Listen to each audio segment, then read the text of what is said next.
Hello dear learners, I am Sir Kenneth of STEM Teacher PH. Para sa video na to, ang pag-uusapan natin ay tungkol sa logarithm. When we say logarithm, this is the inverse function to exponentiation. At ito yung kanyang basic form. Pwede natin itong basahin as the logarithm of our base b, yung base yung nasa baba, and then of x is equal to y. Kaya sinabi natin na ito ay inverse function to exponentiation kasi yung logarithm natin can be translated into this form. Na yung base ng ating logarithm, siya lang yung base ng ating exponent. Tapos yung y natin, yung sagot ng logarithm, that is our exponent. And then yung kinukuhanan natin ng logarithm, etong x na to, is our answer ng ating exponentiation. Kaya kailangan din nating maging aware sa properties ng ating exponents. Again, ang kailangan lang nating alalahanin is yung base ng logarithm, that is the base of our exponent, pareho silang b. Tapos yung sagot ng ating logarithm na y, that is our exponent. And then yung kinukuhanan natin ng logarithm, this x, siya yung sagot ng ating pagkuha na exponent. So with this said, let us have our first example. We have 5 cubed is equal to 125. Wala naman tayong unknown values, kaya ang gagawin lang natin dito para mas maging familiar tayo sa konsepto is itatransform natin from our exponential form papunta sa ating logarithm. Kaya para mas makuha natin, gamitin natin yung kulay na ginamit natin sa taas. Kung mapansin natin, from here, from our exponent, yung base ng ating exponent na b, in this case, we have our 5. Kaya I will be using the same color na blue. Ito yung base ng ating exponent. Tapos yung exponent naman natin, y, we have our 3 here. Kaya ang gagamitin ko rin dito is color red. So this is 5 cubed and then this is equal to, yung sagot dun sa ating exponent, we have our x here. Sa example natin, ito ay 125. Kaya gagamitin tayo ng violet, this is 125. Kapag ililipat natin to sa ating logarithm, ang gagawin lang natin is we follow this form. Na ang mangyayari, we write down logarithm, tapos yung base ng ating exponent na b, siya rin yung base ng ating logarithm, in this case, etong 5. Kaya isusulat natin logarithm of base 5, tapos ang kasunod natin ay yung x, yung sagot, we have our 125. Kaya this is logarithm of base 5 ni 125, and then this is equal to, yung exponent naman natin dito sa ating exponential form, siya yung magiging sagot sa ating logarithmic form. Sa example natin, 3 siya, kaya isusulat natin, our exponential form na 5 cubed is equal to 125. Kapag nilipat natin siya into our logarithmic form, this is logarithm of base 5 of 125 is equal to 3. Ang tip ko lang sa inyo is alalahanin nyo lang palagi yung base. Na yung base ng exponent, siya yung base ng ating logarithm. And then the rest, sundin na lang natin dun sa form natin. So this is our example kung paano tayo maglilipat from our exponential form papunta sa logarithmic form. Now let us do more examples. Ito yung ating pangalawa. We have our logarithm base 6 of 36 is equal to x. Para ma-solve natin siya, ilipat muna natin yung ating logarithmic form papunta sa ating exponential form.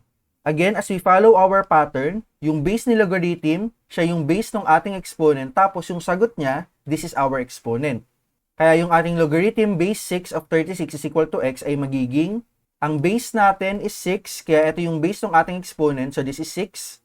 Tapos ang exponent naman natin ay yung sagot na x, kaya this is 6 raised to x, and then this is equal to, yung kinukuhanan natin ng logarithm, eto, siya naman yung sagot ng ating exponential form, kaya this is equal to 36. And then for this one, kailangan nating isipin, ano ba yung exponent na kailangan ko kapag ang base ko ay 6, tapos ang magiging sagot ko ay 36.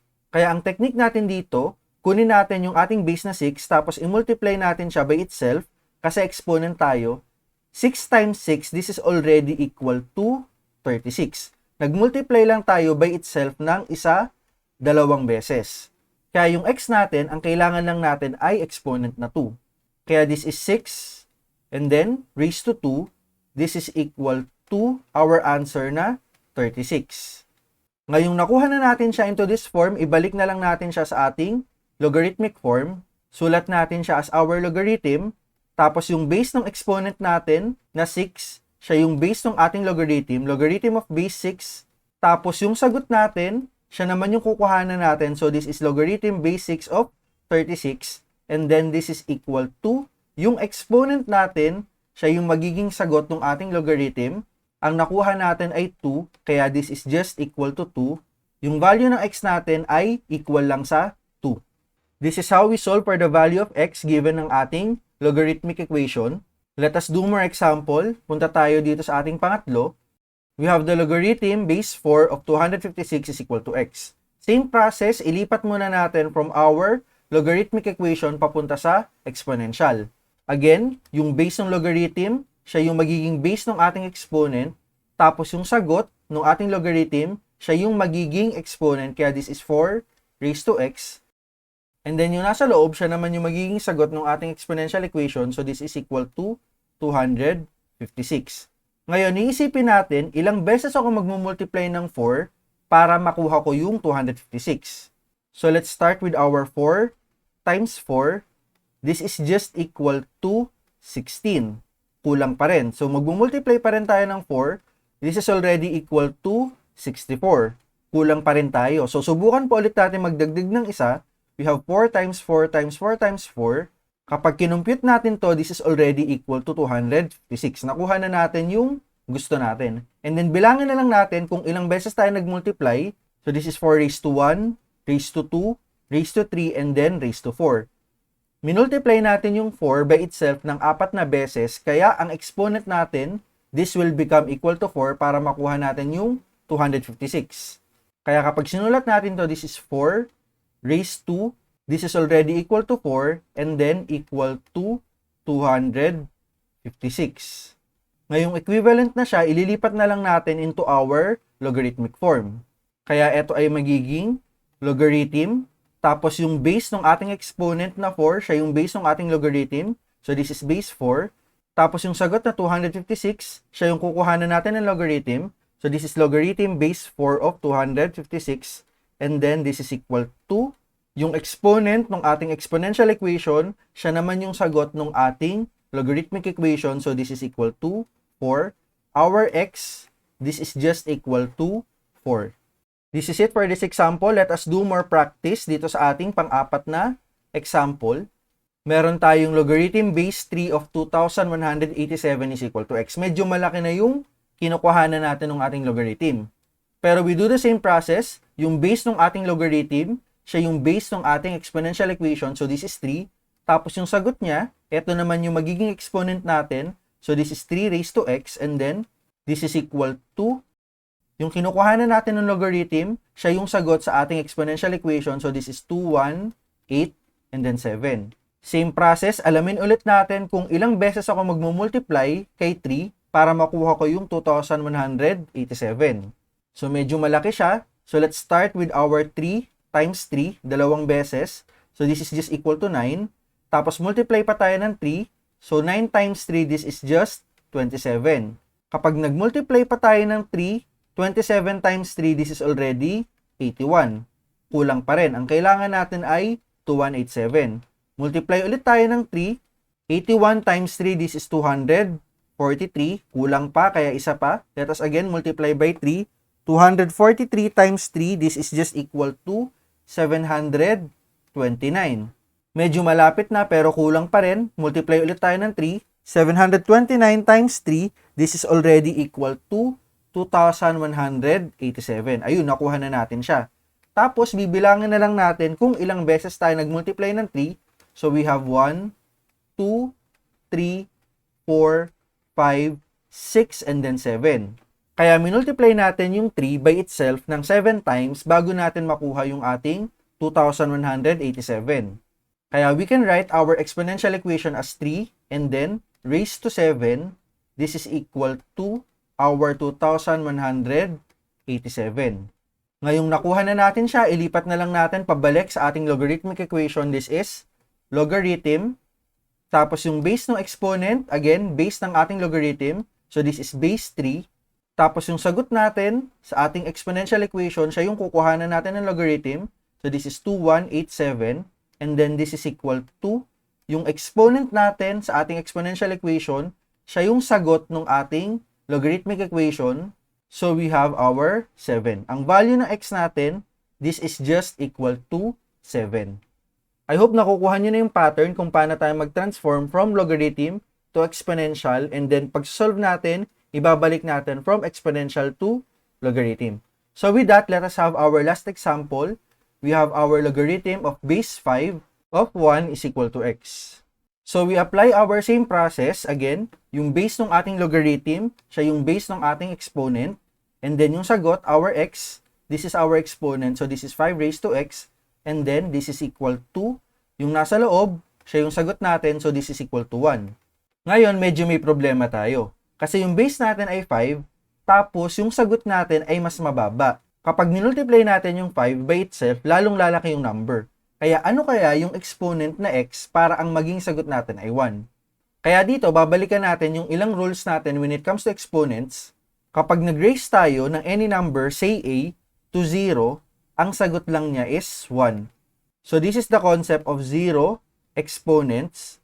Sulat ko lang siya, na kapag ka nag-raise tayo ng 0 to any number a, ang sagot lang natin is 1. At dahil 1 yung kailangan natin na sagot dito sa ating exponential equation, ang gagawin lang natin kay 5, i-raise lang natin siya to 0 para makuha natin yung sagot natin na 1.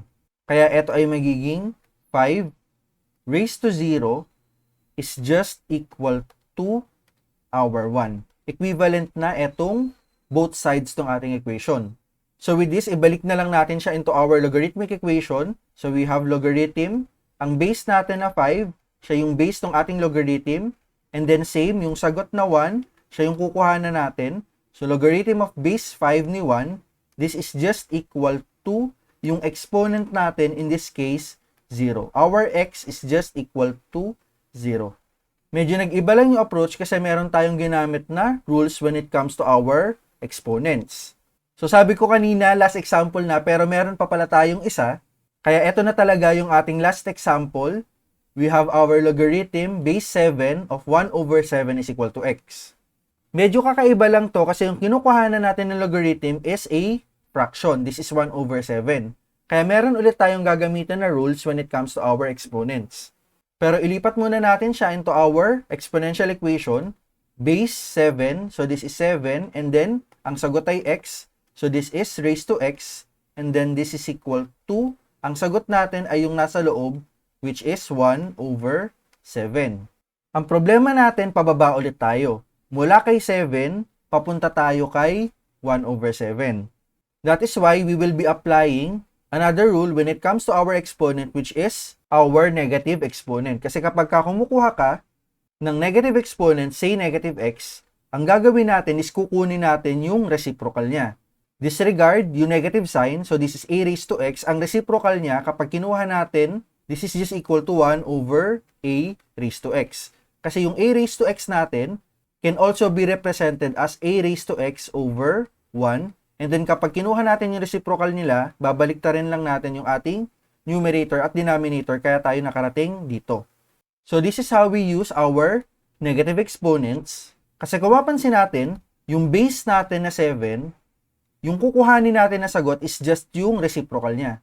Kaya with that, kukunin lang natin yung negative exponent niya. So this will look like our 7, tapos reciprocal lang naman yung ginawa natin. So this is negative 1. This is equal to our 1 over 7. Kasi again, yung 7 natin, it can be represented as 7 over 1. And then kapag kinuha natin yung reciprocal niya by applying our negative exponent, this will become equal to 1 over 7. Kaya ayun, nakuha na natin yung value ng ating x, which is negative 1. Balik na lang natin into our logarithmic equation. We have logarithm. Ang base natin is 7. Tapos ang kinukuha na natin is 1 over 7. So this is logarithm base 7 of 1 over 7. And then this is equal to yung exponent natin, which is negative 1. Kaya this is equal to negative 1. The value of our x is just negative 1. Hindi naman komplikado yung manipulations, pero kailangan lang natin maging aware dito sa concept na to when it comes to our negative exponents. Ito yung introduction natin to logarithms and kung paano siya makukuha using our exponential equations.